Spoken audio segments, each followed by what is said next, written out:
Welcome to சாச்சி சமையல். நம்ம இன்னைக்கு என்ன பார்க்க போகிறோம் அப்படின்னு பார்த்தீங்கன்னா, எப்போவும் ஒரே மாதிரி உருளைக்கிழங்கு மசாலா வறுவல் செய்யாமல் இந்த மாதிரி ஒரு தடவை செஞ்சு கொடுங்க.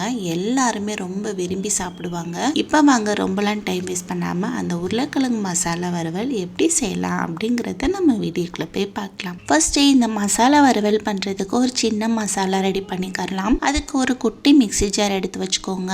அதில் நான் இன்னைக்கு ஒரு 4லேருந்து 5 கிட்ட பச்சை மிளகாயும் ஒரு சின்ன துண்டு இஞ்சி எடுத்து வச்சிருக்கேன். அதை இதில் சேர்த்துக்கோங்க. காரம் உங்கள் தேவைக்கு ஏற்ற மாதிரி போட்டுக்கோங்க.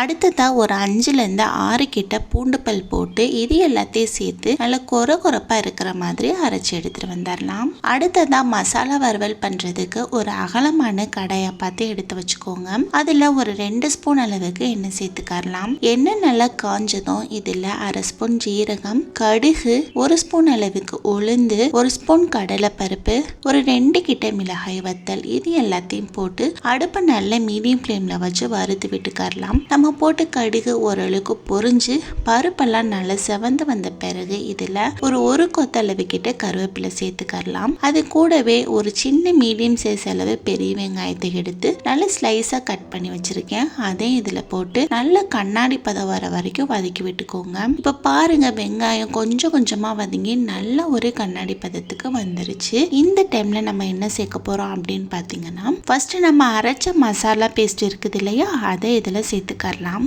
அடுத்ததா ஒரு 1/2 ஸ்பூன் அளவுக்கு மஞ்சள் தூள், அடுத்து இதுக்கு தேவையான அளவு உப்பு, இது 3 தான் நம்ம சேர்த்துக்க போறோம். இதுக்கான மசாலாவா வேற எதுவுமே நம்ம சேர்த்துக்க போறது இல்லை. இப்போ இதையும் போட்டு அடுப்பை நல்ல மீடியம் ஃப்ளேம்ல வச்சு நம்ம அரைச்ச மசாலாவோட பச்சை வாசனை போற வரைக்கும் வதக்கி விட்டுக்கலாம். பாருங்க, சூப்பரா வதங்கி வந்துருச்சு. அடுத்ததா ஒரு 1/4 கிலோ அளவுக்கு உருளைக்கிழங்கு எடுத்து நல்ல வேக வச்சு அது மேல உள்ள தொலியெல்லாம் நல்லா உரிச்சிட்டு இந்த மாதிரி கட் பண்ணி வச்சிருக்கேன். அதை இதில் போட்டு அந்த மசாலா கூட நல்லா மிக்ஸ் ஆகிற மாதிரி கிளறி விட்டுக்கோங்க.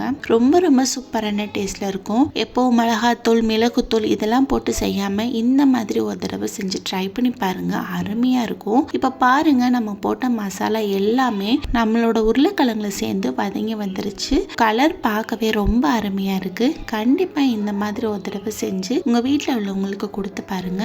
எல்லாருமே ரொம்ப விரும்பி சாப்பிடுவாங்க. செஞ்சு பார்த்துட்டு எப்படி இருந்தது அப்படிங்கறத மறக்காம கமெண்ட் பாக்ஸ்ல கமெண்ட் பண்ணுங்க.